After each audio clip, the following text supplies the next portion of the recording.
মধ্যরাত থেকে বঙ্গোপসাগরে শুরু হয়েছে ৫৮ দিনের সব ধরনের মাছ ধরায় নিষেধাজ্ঞা, যা চলবে ১১ জুন পর্যন্ত।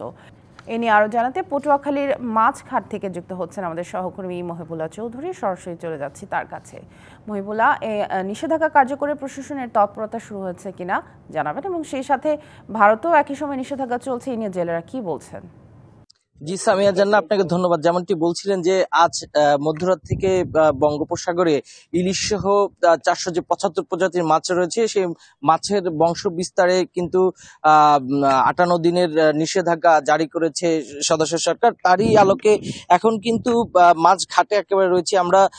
পটুয়াখালী আলীপুর মহিপুর মৎস্য বন্দরে রয়েছি। এটি দেশের মধ্যে একটি বৃহৎ মৎস্য বন্দর। এই মৎস্য বন্দরের ঘাটে কিন্তু ইতিমধ্যেই সকল ধরনের মাছ ধরার যে সকল ট্রলার রয়েছে তারা কিন্তু এসে নোঙ্গর করেছে। আমাদের সাথে একজন জেলে রয়েছে, আমরা সরাসরি তার কাছে যাচ্ছি।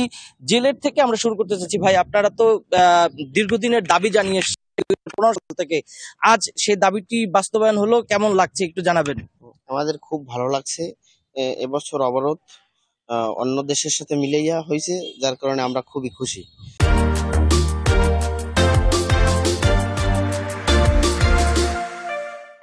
কিন্তু এই খুশির ভিতরে আমাদের আর একটা দুঃসংবাদ, যেন এই দেশে শত শত ট্রলিং, এরা সাগরের গুড়া মাছ নষ্ট করে ফেলায়।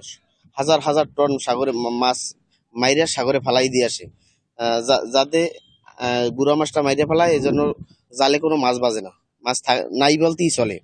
যদি এই ট্রলিং বন্ধ না করে সরকার, তাহলে আমাদের এই মৎস্য ব্যবসা কোনো বন্ধ হয়ে যাবে। ধন্যবাদ। যেমনটি শুনছিলেন, আপনি যেমনটি জানতে চেয়েছিলেন যে শুরুর দিকে যে প্রশাসনের তৎপরতা, আমরা দেখেছি যে ইতিমধ্যেই কিন্তু জেলা মৎস্য বিভাগের পক্ষ থেকে কিন্তু ব্যাপক প্রচারণা চালানো হয়েছে।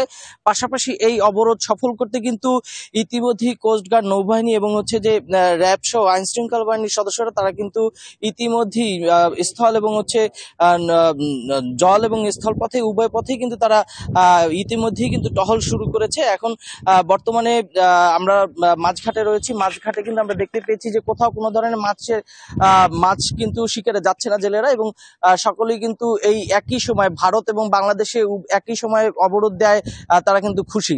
তো পটুয়াখালীর মাছঘাট থেকে এই ছিল সর্বশেষ তথ্য। সামিয়া জান্নাত। মহিবুল্লাহ, ধন্যবাদ আমাদের সাথে যুক্ত হবার জন্য।